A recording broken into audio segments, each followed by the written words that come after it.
Mara hii haitakuwa ati sisi tunaambia wananchi warudi kwa barabara. Hapana. Wananchi wakirudi watarudi kwa mambo mengine tofauti kabisa.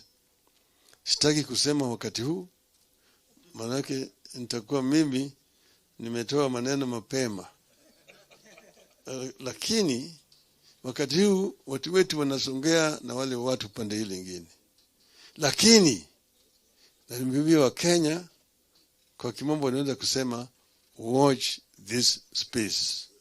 Asanteni sana.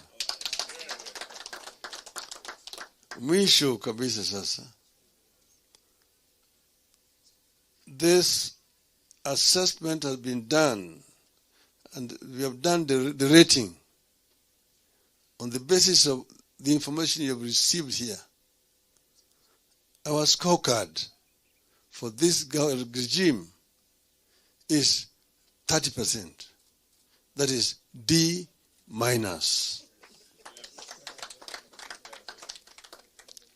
Asanteni sana. Do you understand anything? Asanteni sana.